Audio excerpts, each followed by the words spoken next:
Assalamualaikum warahmatullahi wabarakatuh. Pada kesempatan kali ini saya akan memaparkan RK 3.1 saya, yaitu Best Practice kegiatan PPL yang kedua. PPL saya yang kedua telah saya laksanakan pada siswa kelas 6 SDN 015 Balikpapan Kota pada hari Jumat tanggal 16 September 2022 dengan dosen pembimbing Bapak Dr. Andes Sugeng MPD dan guru pamo Ibu Haja Ruwaida SPD. Masalah pada kegiatan ini yaitu peran pendidikan dalam era globalisasi saat ini sangatlah penting, di mana pendidikan menjadi salah satu kunci utama untuk meningkatkan kualitas sumber daya manusia yang lebih baik. Pada saat ini banyak sekali metode-metode pembelajaran maupun model-model pembelajaran yang dapat digunakan oleh guru untuk meningkatkan motivasi belajar siswa. Guru sebagai fasilitator harus dapat memotivasi siswa agar selalu giat belajar. Guru harus menciptakan suasana pembelajaran yang menarik, yang aktif, yang kreatif, inovatif, dan menyenangkan bagi siswa.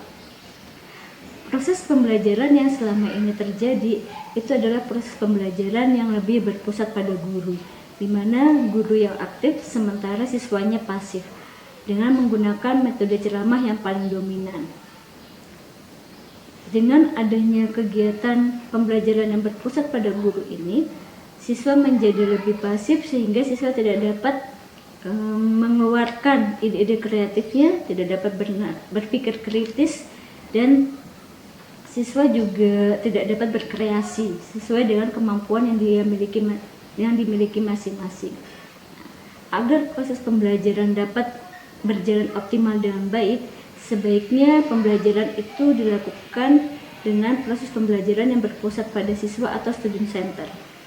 Proses pembelajaran yang berpusat pada siswa itu diharapkan siswanya menjadi lebih aktif, lebih kreatif, dan mampu berpikir kritis. Dengan pembelajaran yang berpusat pada siswa, diharapkan pembelajaran ini bisa menjadi lebih menyenangkan dan lebih bermakna. Peran guru dalam proses pembelajaran tematik agar dapat berjalan dengan optimal itu sangatlah penting, di mana guru harus mampu mengaitkan antara satu muatan pelajaran dengan muatan pelajaran yang lainnya dengan adanya jembatan penghubung yang tidak memisahkan antara muatan pelajaran yang satu dengan yang lainnya. Jadi muatan pelajaran yang satu dan yang lainnya ini saling berhubungan. Banyak sekali faktor yang mempengaruhi keberhasilan proses pembelajaran. Salah satunya yaitu penggunaan metode pembelajaran yang bervariasi maupun model pembelajaran yang bervariasi. Dengan menggunakan metode atau pembelajaran yang bervariasi, yang kreatif, inovatif, dan menyenangkan, serta media pembelajaran yang menarik, itu dapat mempengaruhi keberhasilan proses pembelajaran. Salah satu model pembelajaran yang dapat digunakan untuk meningkatkan motivasi belajar siswa yaitu menggunakan problem based learning atau PBL, di mana model problem based learning ini menantang peserta didik untuk bekerja atau belajar secara berkelompok ataupun mandiri untuk mencari solusi dari permasalahan yang ada di sekitarnya. Jadi dengan adanya penggunaan model problem based learning ini dapat meningkatkan motivasi dan rasa ingin tahu siswa. Model PBL ini juga dapat menjadi wadah bagi siswa untuk mengembangkan cara berpikir kritis mereka dan keterampilan tingkat tinggi mereka. Pembelajaran problem based learning ini ada 5 tahapan atau sintak-sintaknya. Yang pertama yaitu orientasi peserta didik, yang kedua mengorganisasikan peserta didik, yang ketiga membimbing penyelidikan, yang keempat mengembangkan dan menyajikan hasil karya, dan yang kelima menganalisis serta mengevaluasi proses pemecahan masalah.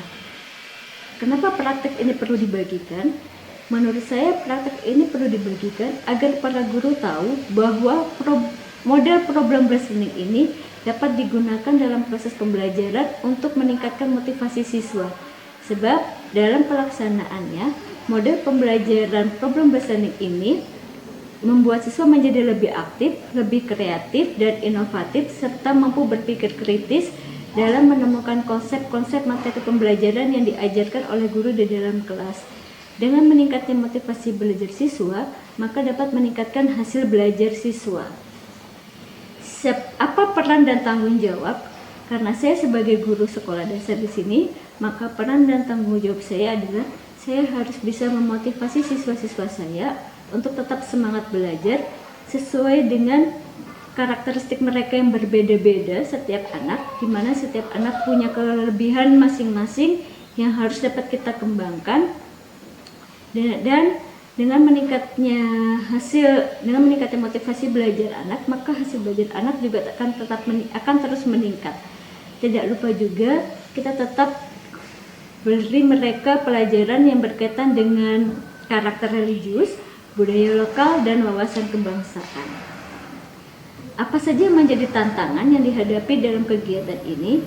Yang pertama yaitu kemampuan guru dalam membuat perencanaan pembelajaran yang menyesuaikan karakteristik siswa yang berbeda-beda serta materi yang akan diajarkan. Yang kedua, kemampuan guru dalam mengelola kelas. Yang ketiga, kemampuan guru dalam memberikan kalimat motivasi dan bimbingan kepada siswa. Yang keempat, kemampuan guru dalam bidang teknologi. Yang kelima, kemampuan guru dalam mengelola waktu. Yang keenam adalah kemampuan guru dalam mengelola pembelajaran berbasis HOTS. Adapun yang terlibat dalam kegiatan ini yaitu kepala sekolah, teman sejawat, dan peserta didik. Langkah-langkah yang akan saya lakukan untuk menghadapi tantangan yang pertama, 1. Membuat perangkat pembelajaran kontekstual yang menarik dan berpusat pada siswa. Yang kedua, melakukan kesepakatan pembelajaran dengan siswa, menentukan pengelolaan kelas yang tepat sesuai dengan karakteristik siswa dan materi yang diajarkan. Yang ketiga, selalu memberikan motivasi kepada siswa agar siswa selalu semangat dalam belajar. Yang kelima, selalu belajar mengenai perkembangan teknologi sehingga bisa membuat media pembelajaran yang menarik dan inovatif, kreatif, dan menyenangkan bagi siswa. Yang kelima, belajar mengelola waktu dengan baik agar proses pembelajaran dapat selesai tepat waktu, baik dimulai dari kegiatan pendahuluan, inti maupun penutup.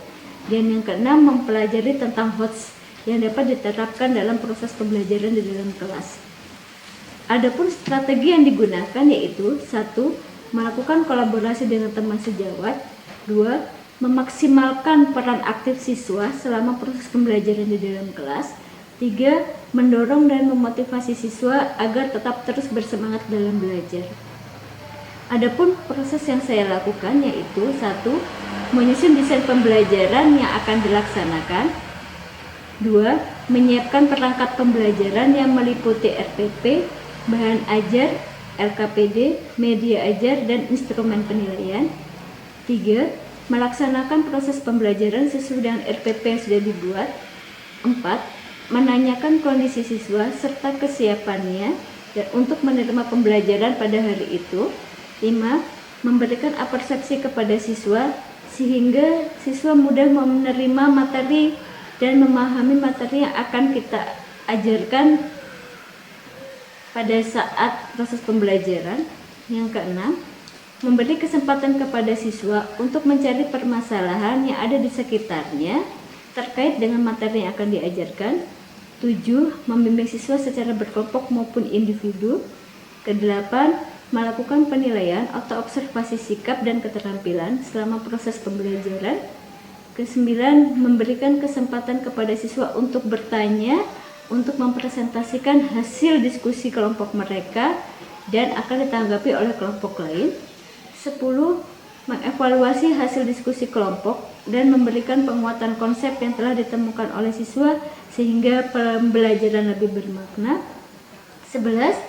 Memberikan reward kepada siswa atau kelompok yang sudah berani maju dan presentasi sehingga dapat meningkatkan motivasi dan semangat siswa.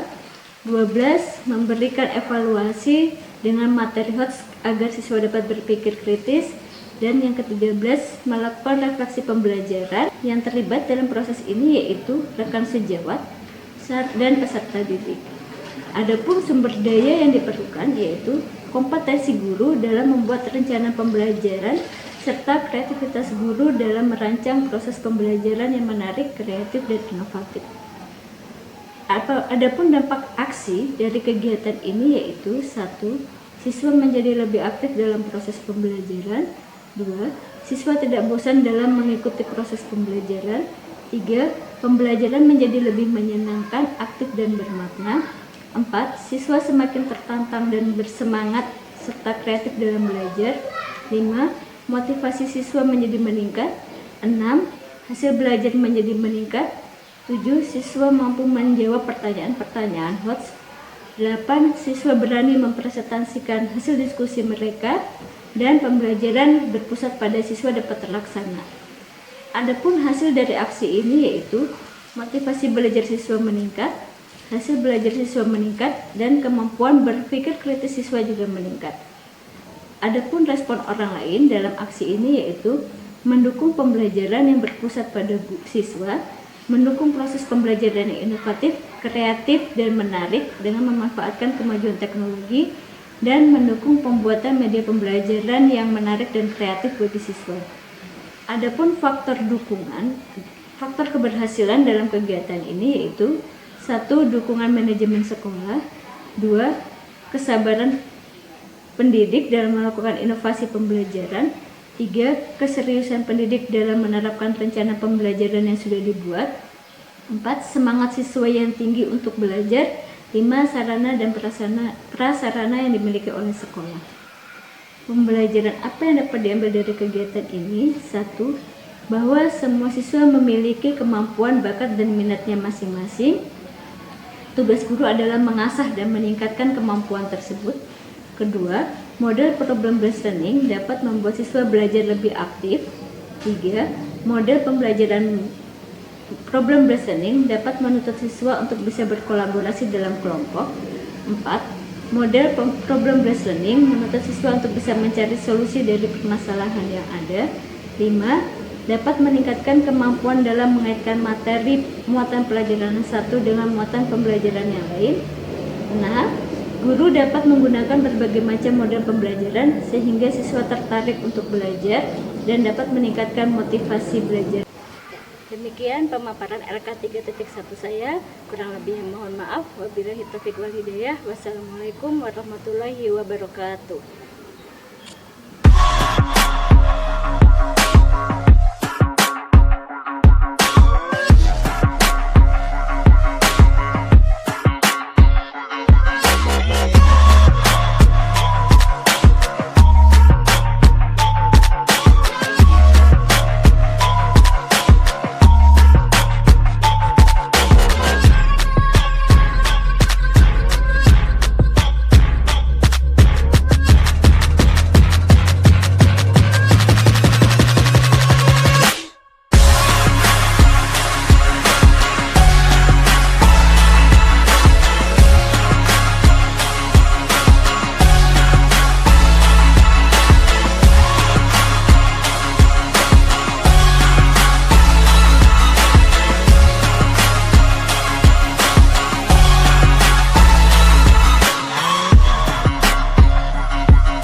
kemarin tentang komponen-komponen listrik.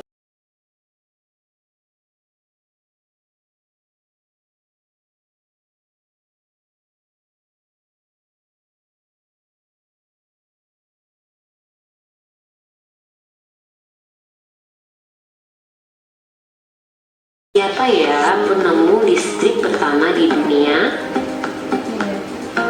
Ya, itu adalah Michael Faraday, penemu listrik pertama di dunia.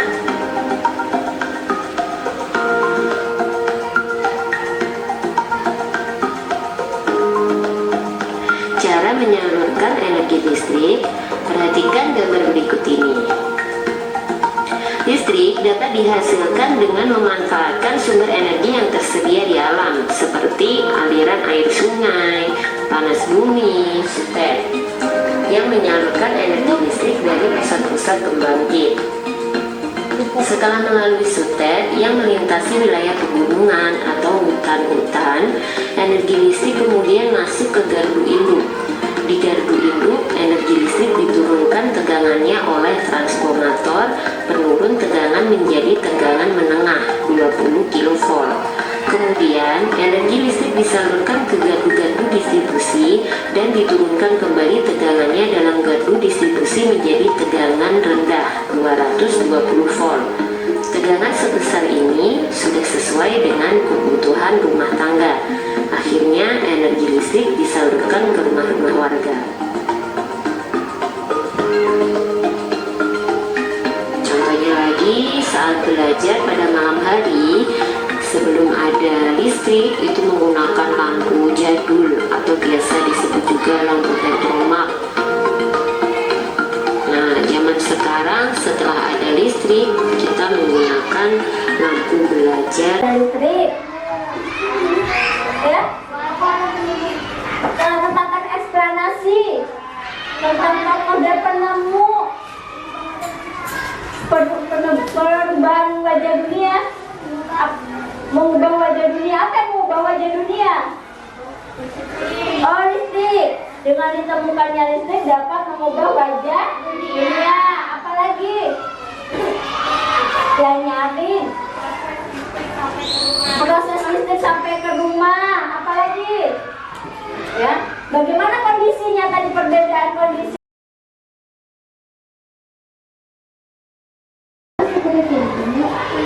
Udah belum?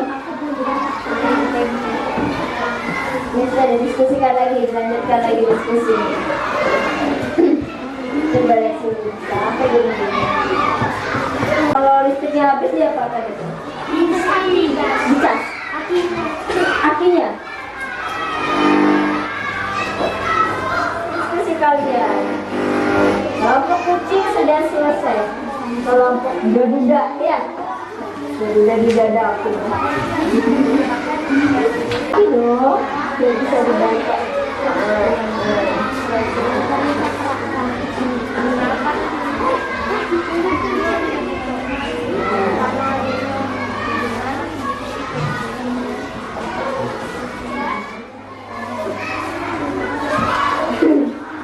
Kelompok siapa yang mau maju duluan? Boleh.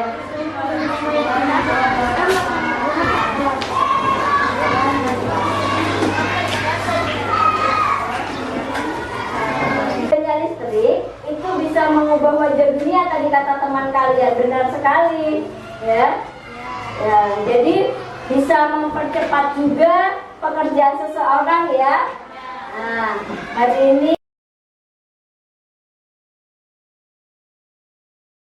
Assalamualaikum warahmatullahi wabarakatuh. Waalaikumsalam warahmatullahi wabarakatuh. Ini kelompok kucing akan mempresentasikan hasil pada kelompok kami. Ya.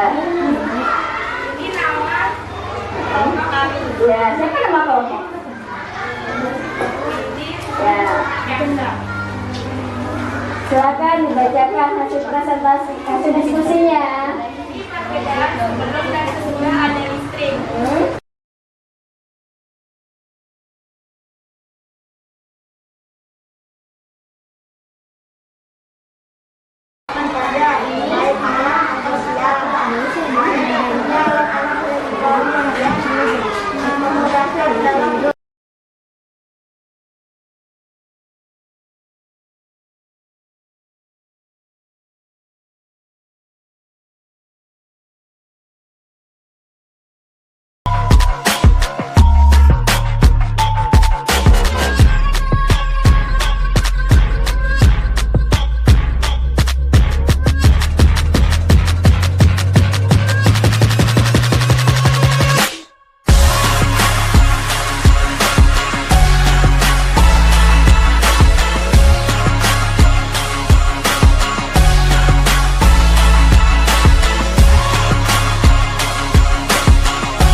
ini senangnya kalau begitu ya.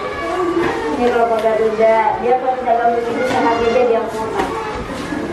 Nantinya kangen sama ibu kalau ada tinggal ibu.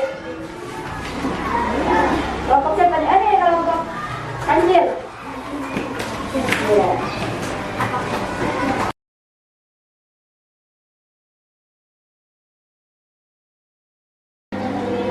Dalam apa? Segala hal atau dalam apa? Oh, segala hal. Nah, ibu punya tepuk sukses. Masih ingat tepuk sukses? Sukses. Tepuk sukses. Berdoa, belajar, bekerja, juara, sukses. Semoga nanti kalian besarnya jadi orang yang sukses ya. Amin. Belajar tentang hak dan kewajiban. Ya, Ibu yakin kalian pasti sudah tahu tentang hak dan kewajiban. Nanti kita akan belajar di pertemuan berikutnya. Ya, pelajaran hari ini cukup sampai di sini. Bagaimana perasaan kalian hari ini? Senang. Ada yang sedih? Oh, tidak ada. Anak ibu senang semua. Terlihat dari muka-mukanya.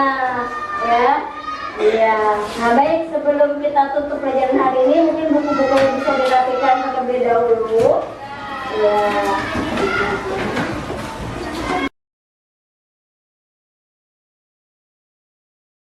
Dipimpin temannya untuk baca doa. Doa dimulai.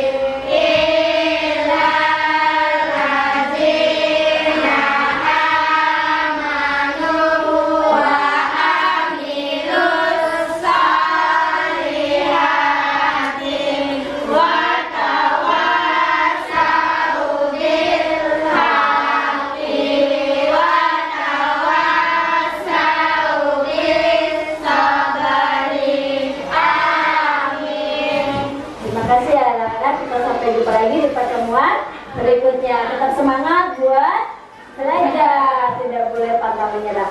Ya, Ibu akhiri. Assalamualaikum warahmatullahi wabarakatuh. Waalaikumsalam warahmatullahi wabarakatuh.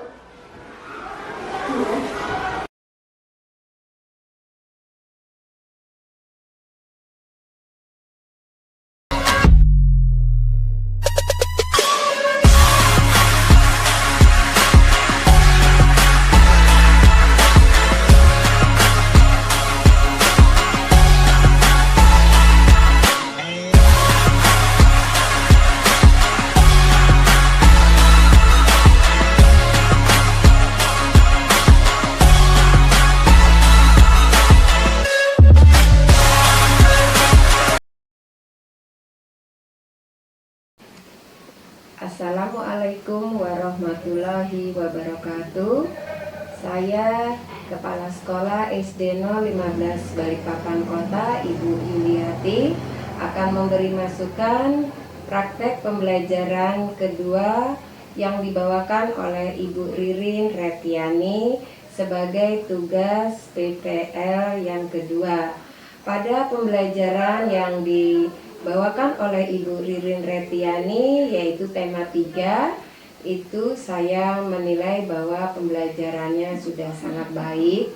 Mengapa? Karena pembelajaran yang dibawakan oleh Ibu Ririn sudah sesuai dengan urutan-urutan pembelajaran, yaitu pada kegiatan awal sudah melaksanakan seperti berdoa, kemudian mengabsen siswa, menanyakan kabar, kemudian juga melaksanakan apersepsi, dan juga diawali dengan pertanyaan pemantik. Nah, pada kegiatan inti juga sudah menyebutkan tujuan pembelajaran, kemudian membentuk kelompok-kelompok belajar di ruang kelas tersebut. Dan Bu Ririn juga sudah melaksanakan dengan metode PBL, kemudian video pembelajarannya juga sangat menarik, yaitu PowerPoint dan anak-anak yang diajak berkelompok berdiskusi itu juga sudah sangat menarik. Menurut saya pembelajaran inti itu juga sudah sesuai dikarenakan di situ Bu Ririn juga sudah hasil kelompok yang dibawakan oleh siswa-siswa itu dipresentasikan, kemudian ditanggapi, dan juga anak-anak yang menjawab hasil presentasinya diberi penguatan, kemudian diberi masukan dan kata-kata penguat seperti sudah sangat baik, seperti itu. Dan juga pada kegiatan penutup, Bu Ririn juga sudah mengajak siswa bersama-sama menyimpulkan materi pelajaran, kemudian juga sudah memberi motivasi dan refleksi pembelajaran. Bu Ririn juga sudah melakukan pembelajaran dengan mengajak siswa berdiskusi, kemudian suasana pembelajaran jadi sangat hidup. Kemudian juga Bu Ririn juga menggunakan bahasa yang baik, bahasa yang benar dalam pembelajaran, sehingga pembelajaran yang disampaikan Bu Ririn dapat ditangkap dan terlaksana dengan baik. Mungkin itu saja yang dapat saya sampaikan. Mudah-mudahan nanti pada pelaksanaan praktek UKIN Bu Ririn mendapat nilai yang sangat baik. Sekian yang saya dapat sampaikan. Assalamualaikum warahmatullahi wabarakatuh. Assalamualaikum warahmatullahi wabarakatuh. Perkenalkan, nama saya Dijasri Novianti sebagai guru kelas 5. Di sini saya akan memberikan komentar mengenai kegiatan PPL yang telah dilakukan oleh rekan sejawat saya, yaitu Ibu Ririn Retiani SPD. Menurut saya, pembelajaran dilaksanakan sudah sesuai dengan RPP yang dibuat. Pembelajaran yang dilaksanakan sudah menarik bagi siswa karena sudah menggunakan video pembelajaran dan PowerPoint. Selama pembelajaran, siswa yang sudah aktif, di sini guru hanya sebagai fasilitator. Siswa dapat berdiskusi dengan teman-temannya dan dapat memecahkan masalah yang ada. Yang saya harapkan, semoga pembelajaran yang sudah baik ini dapat dipertahankan dan ditingkatkan ke depannya. Menurut saya itu saja yang dapat saya sampaikan. Wabillahi taufiq wal hidayah. Wassalamualaikum warahmatullahi wabarakatuh. Assalamualaikum warahmatullahi wabarakatuh. Nama saya Dinda Aurelia, Dinda kelas 6 SD dari SD 15 Balikpapan Kota.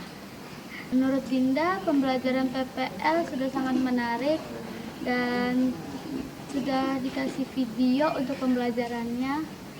Dinda juga sudah dikasih kelompok bersama teman-teman Dinda untuk mengerjakan PPL. Dinda sama teman-teman Dinda sudah juga mengerti dan sangat diajak untuk berkelompok berdiskusi. Demikian testimoni dari Dinda. Terima kasih. Wassalamualaikum warahmatullahi wabarakatuh.